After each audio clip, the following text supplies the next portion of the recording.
Hello, my friend, and welcome in. It's day 34 in our 40-day walk through Abraham's life of faith. Today, we're here to read and react to what we see in Genesis 23, 1 through 20. I got my reading guide open here to day 34, where today, it's a tearful goodbye that brings one storyline in Abraham's life to an end and begins another.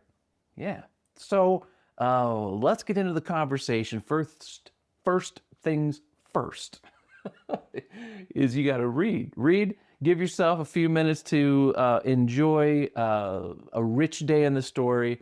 There's sadness, there's hope, and there's haggling. So you go ahead, pause if you need to, grab your highlighters now, and read. Then we'll come back and I'll share my green, yellow, reds with you in just a minute. So for now, pause and read. Go ahead.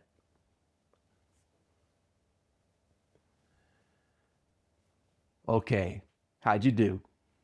Today, right, really is bittersweet, and it is a tearful goodbye. Looking again here at Genesis 23, 1 through 20, day 34. And it's a day full of emotion, right? So without further ado, I'm going to grab my red highlighter first. And here's my highlight, my red one. And it's right here. And you may have seen this as well. It's the death of Sarah, and then Abraham's emotional response here. Abraham mourned and wept. Oh, it's heartbreaking. It's just hard to see. I mean, here after over a month of spending time with Abraham every day, we come and Sarah, a big part of the story too, right? And so this is it's really sad, and it's sad to see Abraham's response here. I don't know. I often think of a life of faith being a path that maybe protects me from moments of sorrow and these sad goodbyes. But of course, that's really not the case, is it? Um, Life is full of goodbyes and sad goodbyes, and it seems like Abraham's in a whole season of that right now.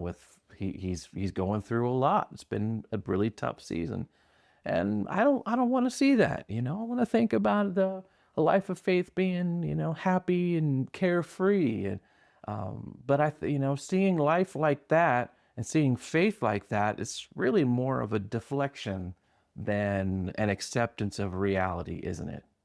Yeah, it's hard to see today. Now, yellow is it's more of a curiosity and a fun kind of puzzle. I love this whole section right here. This massive haggling episode that's going on right here. It's just the most fun, cool snapshot into the culture of the time and place that even gives us a window into Middle Eastern culture to this day. There's this indirectness, where Abraham kind of, is demure, and he's talking about himself as just this, oh, I'm just a lowly foreigner, hey, give me why don't you sell me a little bit of land, and then the other side of it is the Hittites, and they're in here going, no, you're amazing, and we love you as a neighbor. You're a mighty prince among us. Take it. And then Abraham's like, no, and they're like, yeah, no, the whole haggling thing. Uh, if you forgive me, don't judge me, okay? But this reminds me, I gotta tell you, of an episode of Seinfeld, the sitcom. And I'm not here to, support Seinfeld and all that, but this particular episode, the funny thing about it, of course, is Seinfeld's Jewish, and so that Jewishness comes through from time to time in their culture, New York Jewish. And so it reminds me of an episode, what we're seeing today, go look it up, all right, where Jerry goes and visits his parents who have retired in Florida, okay? And there's a whole community of people down there, including a neighbor who wants to give Jerry a pin.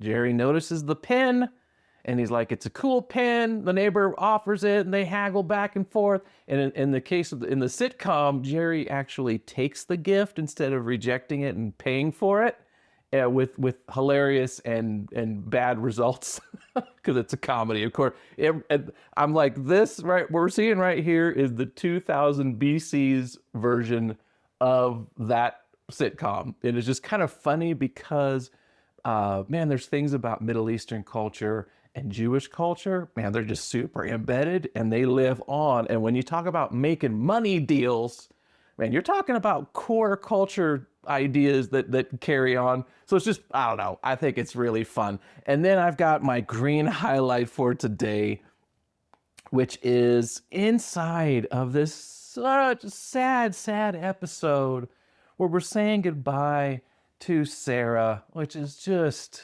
oh, there's a glimmer of hope in here that God will continue to keep his promises. He's going to keep his word.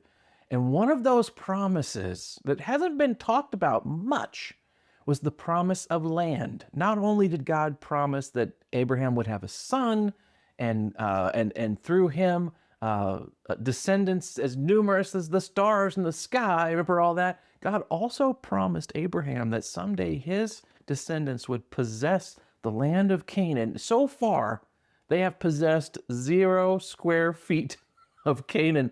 But today, in the aftermath of Sarah's passing, the first hint of God keeping that promise appears, and it's here in the purchase of this cave.